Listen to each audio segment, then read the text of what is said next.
여러분, 안녕하세요.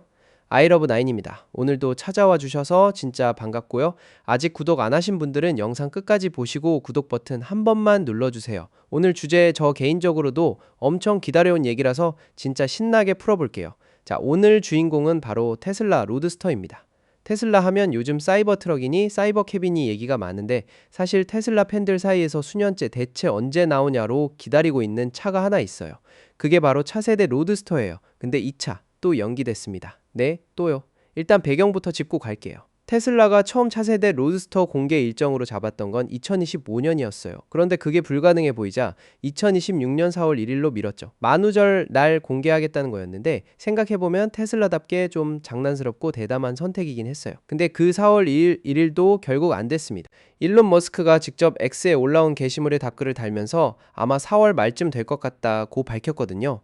여기서 타이밍이 굉장히 흥미롭습니다. 머스크가 이 발언을 한 날이 하필이면 2008년 첫 번째 로드스터 양산 출시 18주년 기념일이었어요.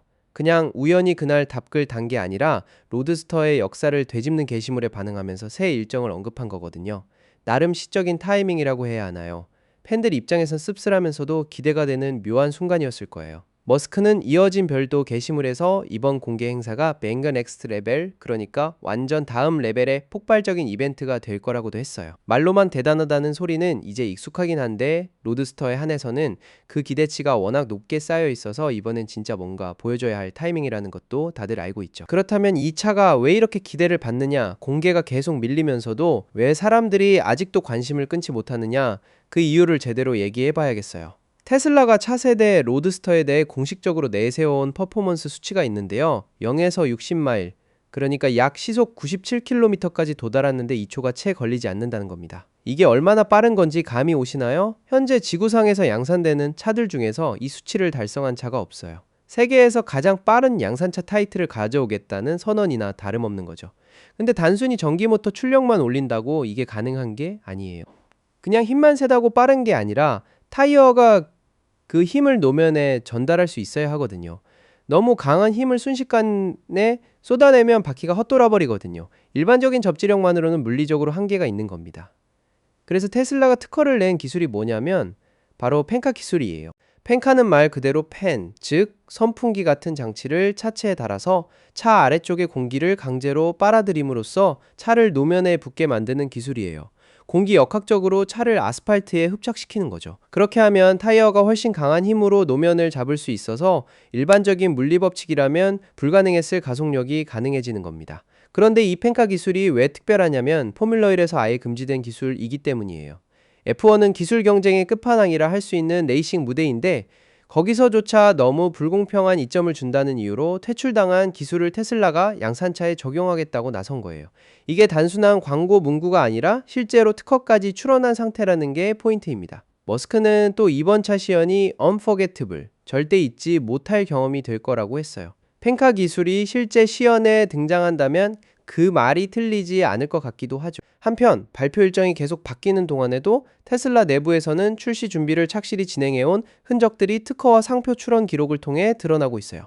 지난달에 테슬라는 로드스터 전용으로 2개의 새로운 상표를 출원했는데요. 업계에서는 이런 상표 등록이 제품 공개가 임박했을 때 기업들이 법적 준비를 마무리하는 과정으로 보는 시각이 많아요. 그냥 먼 미래를 위해 미리 등록하는 게 아니라 진짜 보여주기 직전에 하는 행동이라는 거죠. 특허 자료를 통해서는 인테리어 디자인 일부도 공개됐는데 그 중에서 특히 눈에 띄는 건 시트 설계예요. 차세대 로드스터의 좌석은 한 덩어리로 통째로 만들어진 이른바 모노리식 원피스 구조를 채택하고 있어요.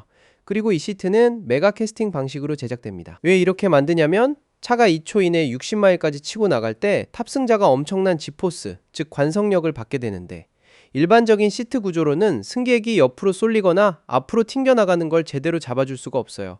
그래서 G포스에 최적화된 구조로 시트를 통째로 만들어버린 거예요. 스포츠카 넘어 진짜 레이스카에 가까운 철학이 인테리어 설계에서부터 드러나는 거죠.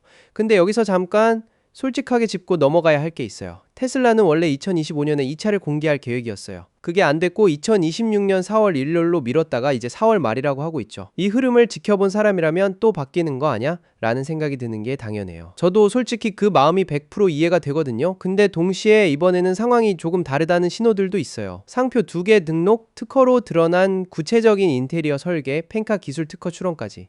이게 그냥 아이디어 레벨에서 머무는 회사가 하는 행동들이 아니거든요.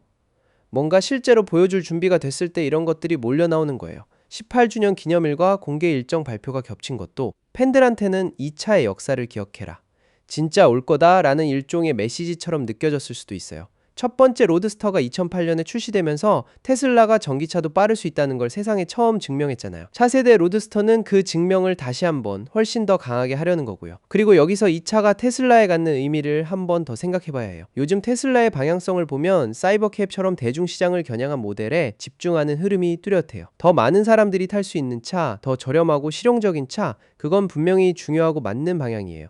근데 그런 흐름 속에서 가끔 사람들이 테슬라가 여전히 기술의 한계를 밀어붙이는 회사인가? 라고 의문을 품기 시작하거든요. 로드스터는 그 질문에 대한 답이에요. 돈이 되는 차가 아니에요. 팔리는 수량도 많지 않을 거예요. 근데 이 차가 테슬라는 아직 엔지니어링의 한계를 뛰어넘으려 한다는 걸 보여주는 상징이 되는 거죠. 포뮬러 1에서 퇴출당한 기술을 양산차에 올리고 세계 최속 0-60 기록을 깨고 메가 캐스팅 시트까지 개발하는, 그게 로드스터가 해야 하는 역할이에요. 회사의 기술력과 방향성을 한 방에 보여주는 헤일로카, 즉 브랜드의 얼굴이 되는 차인 거예요. 머스크가 약속한 뱅거 이벤트가 4월 말에 실제로 펼쳐진다면 그동안의 기다림은 아마 그 시연 하나로 다 잊히게 될 거예요. 타이어가 노면을 박차고 나가는 그 순간 하나.